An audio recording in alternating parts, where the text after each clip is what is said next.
Prólogo. Esta es la historia de Elric antes de que fuera llamado asesino de mujeres, antes del colapso final de Melniboné. Esta es la historia de la rivalidad con su primo Ircoon, y del amor por su prima Kimoril, antes de que esa rivalidad y ese amor provocaran el incendio de Imrir, la ciudad de ensueño, saqueada por uno más sordas, los reinos jóvenes. Esta es la historia de las dos espadas negras, la tormentosa y la enlutada, de cómo fueron descubiertas, y del papel que jugaron en el destino de Elric y de Melniboné, un destino que iba a conformar otro mayor, el del propio mundo. Esta es la historia de cuando Elric era el rey, el jefe máximo de los dragones, las flotas, y de todos los componentes de la raza semihumana que había regido el mundo durante 10.000 años. Esta es la historia de Melniboné, la isla del dragón. Es una historia de tragedias, de monstruosas emociones, y de elevadas ambiciones. Una historia de brujerías, traiciones y altos ideales, de agonías y tremendos placeres, de amores amargos y dulces odios. Esta es la historia de Elric de Melniboné, gran parte de la cual solo recordaría el propio Elric en sus pesadillas. Crónicas de la Espada Negra. Libro primero. En la isla reino de Melniboné se observan todavía todos los viejos ritos, aunque el poder de la nación se desvaneció hace 500 años. Ahora, su modo de vida se mantiene solo mediante el comercio con los reinos jóvenes, gracias a que la ciudad de Imrir se ha convertido en el centro de encuentro de los mercaderes. Han dejado de tener unidad esos ritos. Pueden repudiar, sí, pese a ellos, burlar al destino. El que podría reinar, en lugar de Elric, prefiere pensar que no. Afirma que Elric traerá la destrucción a Melniboné por su negativa a respetar todos los ritos, aunque Elric respeta muchos de ellos. Y ahora se inicia la tragedia que terminará dentro de muchos años, y precipitará la destrucción de este mundo. 1. Un rey melancólico. La corte se esfuerza en halagarle. Su carne es del color de una calavera blanqueada al sol, y el largo cabello que le cae sobre unos hombros es de un blanco lechoso. En su testa ahusada y hermosa destacan dos ojos sesgados, tristes, y de color carmesí. Y de las amplias mangas de su blusón amarillo surgen dos manos delgadas, también del color del hueso, que descansan en los brazos de un trono esculpido en un único e inmenso rubí. Los ojos carmesí muestran preocupación, y, de vez en cuando, una mano se alza para tocar un yelmo ligero, colocado sobre la cabellera blanca, un yelmo fabricado con una aleación oscura y verdosa exquisitamente batida hasta darle la forma de un dragón a punto de emprender el vuelo.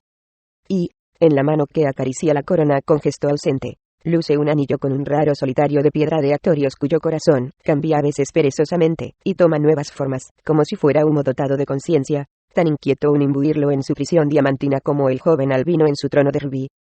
Contempla la extensa escalinata de peldaños de cuarzo en la que se entretiene la corte, bailando con tal delicadeza y etérea gracia que parece un cortejo de fantasmas. Él reflexiona mentalmente sobre cuestiones morales, y tal actividad, por sí sola, le separa de la gran mayoría de sus súbditos, pues estos no son humanos. Tales son las gentes de Melniboné, la isla del dragón, que gobernó el mundo durante 10.000 años, y que perdió su mando hace menos de 500. Son gentes crueles y astutas, y, para ellos, la moral no va más allá del debido respeto a las tradiciones de un centenar de siglos. Para el joven, 428 descendiente en línea directa del primer brujo emperador de Melniboné, la arrogancia de las gentes es presuntuosa y estúpida. Es evidente que la isla del dragón ha perdido la mayor parte de su poder, y pronto, en un par de siglos, se verá amenazada por un conflicto directo con las naciones humanas en alza a las que denominan, con cierto aire condescendiente, los reinos jóvenes. De hecho, algunas flotas piratas han hecho ya incursiones, sin éxito, sobre Imrir la Hermosa, la ciudad de ensueño, capital de Melniboné, la isla del dragón. Y, sin embargo, hasta los amigos más próximos al emperador se niegan a tratar la posibilidad de la decadencia de Melniboné. Les disgusta oírle mencionar el tema, y consideran sus observaciones inconcebibles, y, más aún, una grave falta de buen gusto. Así pues, el emperador medita a solas. Se lamenta de que su padre, Sadrik Xxvi, no hubiese tenido más hijos, pues así habría podido ocupar su lugar en el trono de rubí otro monarca más adecuado. Sadrik murió hace un año, musitando una alegre bienvenida a la que acudía a reclamar su alma.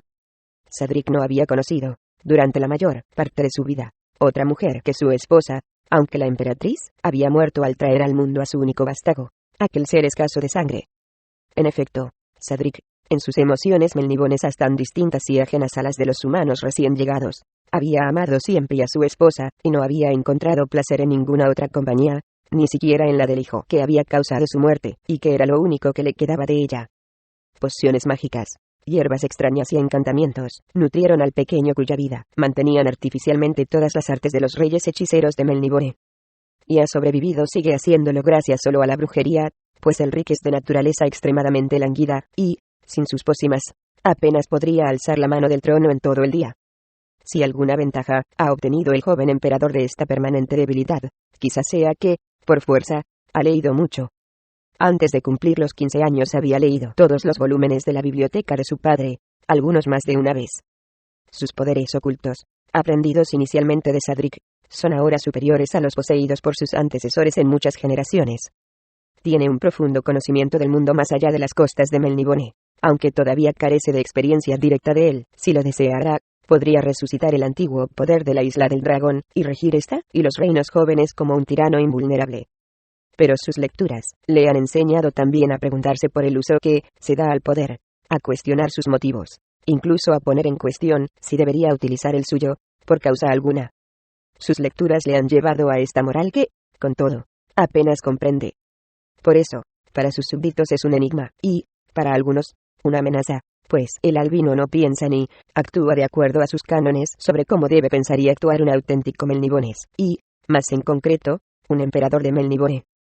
Su primo Irkoon, por ejemplo, ha sido oído más de una vez, expresando profundas dudas sobre el derecho del emperador a regir al pueblo de Melnibone. Ese enfermizo ratón de biblioteca nos llevará a todos a la ruina, dijo una noche a Divimpar, señor de las cavernas del dragón. Divimpar es uno de los pocos amigos del emperador, y se había apresurado a informarle del comentario. Pero el joven monarca quitó hierro al tema, calificándolo de una traición trivial, cuando cualquiera de sus antecesores habría recompensado tales sentimientos con una lenta y refinada ejecución pública.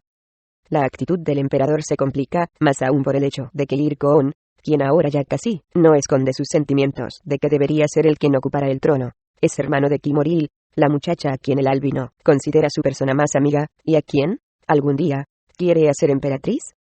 En el piso de mosaico de la corte, puede verse al príncipe Irkoon con sus más finas sedas y pieles, con sus joyas y brocados, bailando con 100 mujeres, todas las cuales se dice han sido sus amantes en algún momento. Las morenas facciones de Irkoon, a la vez hermosas y taciturnas, están enmarcadas por un largo cabello negro, ondulado y ungido de aceites. Su expresión es, como siempre, sardónica, y su porte arrogante. La pesada capa de brocado se mece a un lado y a otro, sacudiendo a los demás bailarines con cierta fuerza. La lleva casi como si fuera una armadura, o, quizás, un arma. Entre muchos de los cortesanos, el príncipe Irkoon goza de algo más que respeto. Pocos se sienten heridos por su arrogancia, e incluso estos guardan silencio, pues se sabe que Irkoon es también un brujo de consideración. Además, su comportamiento es el que la corte espera y agradece en un noble de Melnibone. Es el que desearían ver en su emperador. Y el emperador lo sabe. Le gustaría complacer a su corte, que se esfuerza en halagarle con bailes y diversiones, pero no consigue animarse a participar en lo que, privadamente, considera una secuencia tediosa e irritante de posturas rituales. En esto, quizás sea más arrogante que Irkoon, quien es bastante patán. Desde los pórticos, la música se hace más alta y compleja cuando los esclavos, especialmente instruidos y sometidos a una intervención quirúrgica para cantar una única nota perfecta, son estimulados a un esfuerzo más apasionado. Hasta el joven emperador se emociona ante la siniestra armonía de la canción, que poco se parece a nada de lo emitido hasta ahora por una garganta humana. ¿Por qué ha de producir su dolor una belleza tan espléndida?, se pregunta. ¿O es que toda belleza se crea mediante el dolor? Es este el secreto del gran arte, tanto en Melnibone como entre los humanos. El emperador Elric cierra los ojos. Abajo, en el salón, hay cierta agitación. Las puertas se han abierto, y los cortesanos detienen su danza, se retiran a los lados, y se inclinan en una profunda reverencia mientras entran unos soldados. Estos van vestidos de color azul celeste, con cascos ornamentales de formas fantásticas, y lanzas largas, de ancha hoja, decoradas de cintas e enjolladas. Rodean a una muchacha chacha cuyo vestido azul está a tono con los uniformes, y cuyos brazos desnudos están rodeados por 5 o 6 brazaletes de diamantes, zafiros y oro. Sartas de diamantes y zafiros se enroscan en sus cabellos. Al contrario que la mayoría de las mujeres de la corte, su rostro no luce dibujos pintados sobre los párpados o los pómulos. Elric sonríe. Aquí está Kimoril. Los soldados son su guardia de honor personal que, según la tradición, debe escoltarla hasta la corte. Juntos suben los peldaños que llevan al trono de rubí. Con gesto lento, Elric levanta sus manos y las extiende hacia ella. Kimoril, pensaba que habías decidido no complacernos esta noche con tu presencia. La muchacha le devuelve la sonrisa. Mi emperador, finalmente he considerado que estaba de humor para conversar. Elric se siente agradecido. La muchacha sabe que está aburrido, y sabe, también, que ella es una de las pocas personas de Melniboné cuya conversación le interesa. Si el protocolo lo permitiera, Elric le ofrecería su trono, pero, dada su regia posición, Kimoril debe sentarse en el primer peldaño, a los pies del trono. Te ruego que te sientes, dulce Kimoril. Elric posa de nuevo sus manos en el trono, y se inclina hacia adelante mientras ella toma asiento y vuelve la mirada hacia él con una mezcla de humor y ternura. La muchacha habla con dulzura mientras su guardia se retira hasta mezclarse con la propia guardia de Elric a los lados de la escalinata. Solo Elric puede escuchar su voz. ¿Te gustaría cabalgar conmigo mañana a cerrar admiración a región más despoblada de la isla, mi señor? Debo de atender una serie de asuntos. A Elric le atrae la propuesta hace semanas que nos sale de la ciudad para cabalgar con ella, con sus guardias personales discretamente alejados. Abrir interrogación son urgentes. ¿Qué asunto es urgente en Melniboné? Responde él con un encogimiento de hombros. Después de 1000 años, la mayor parte de los problemas pueden contemplarse desde cierta perspectiva. Su sonrisa es casi la de un joven estudiante que proyecta hacer novillos, engañando a su tutor. Está bien. Nos marcharemos por la mañana temprano, antes de que despierten los demás. Fuera de Imrir, el aire será claro y transparente. El sol calentará mucho, para la época en que estamos. El cielo estará azul y limpio de nubes. Vaya encantamiento has preparado, se ríe Elric. Kimoril baja la mirada y traza un dibujo sobre el mármol del estrado. Bueno, no es gran cosa. No estoy falta de amigos entre los espíritus menos poderosos. Elric extiende la mano hasta tocar su cabello rubio y delicado. ¿Lo sabe Yeir Koon? No. El príncipe Yeir Koon ha prohibido a su hermana que se ocupe de asuntos mágicos. Los amigos del príncipe se cuentan entre los más siniestros de los seres sobrenaturales. Yeir Koon sabe que es peligroso tratar con ellos, por lo que cree que todas las prácticas de brujería comportan una peligrosidad similar. Además, a Yeir Koon le disgusta pensar que otros poseen el mismo poder que él domina. Quizás sea eso lo que más odia en Elric. Esperemos que todo cuanto necesite Melniboné sea buen tiempo para mañana, dice Elric. Kimoril le observa con gesto de curiosidad. Ella es todavía una hija de Melniboné. No se le ha pasado por la cabeza que su magia pueda ser mal recibida por otros. Después, encoge sus hombros adorables y roza con su mano la del monarca. Esa culpabilidad, murmura Kimoril. Esa búsqueda de la conciencia. Su propósito escapa a mí cortamente. Y a la mía, debo reconocerlo. No parece tener ninguna función práctica. Sin embargo, más de uno de nuestros antecesores predijo un cambio en la naturaleza de nuestra tierra. Un cambio tanto físico como espiritual. Quizá tengo una inconcreta premonición de este cambio cuando me asaltan esos extraños pensamientos míos, tampoco melniboneses. La música sube de volumen. Luego vuelve a bajar. Los cortesanos siguen bailando, aunque muchos ojos están fijos en Elric y Kimoril mientras estos conversan en la parte superior del estrado. Aumentan las especulaciones. ¿Cuándo anunciará Elric su compromiso de boda con la futura emperatriz? ¿Restablecerá la costumbre, abolida por Sadric, de sacrificar 12 novias y sus prometidos a los señores del caos para asegurar una buena boda a los soberanos de Melniboné? Fue patente que la negativa de Sadric a que continuara la costumbre trajo la desgracia sobre él y la muerte sobre su esposa, le dio un hijo enfermizo y amenazó la propia continuidad de la monarquía. Elric debería reanudar la tradición. Incluso Elric debería temer la repercusión de la fatalidad que había visitado a su padre. Sin embargo, hay quien dice que Elric no hará nada de acuerdo con la tradición y que no solo expone su propia vida, sino la existencia misma de Melniboné y de todo cuanto significa.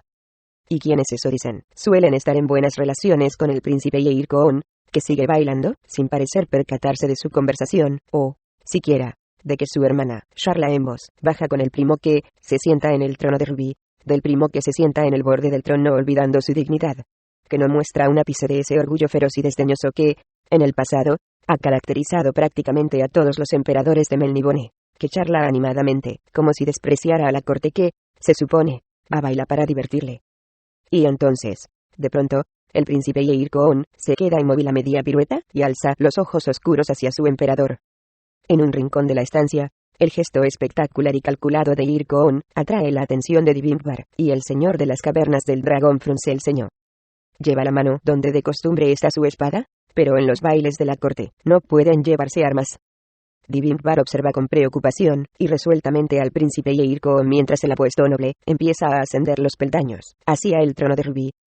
Muchos ojos siguen al primo del emperador, y casi nadie continúa bailando, aunque la música se hace todavía más estruendosa al exigir los amos de los coros un esfuerzo mayor a sus esclavos. El Rick alza la mirada y encuentra a Yeirkoon en el peldaño inferior al que ocupa Kimoril. Yeirkoon hace una reverencia que resulta sutilmente insultante. Comparezco ante mi emperador, dice.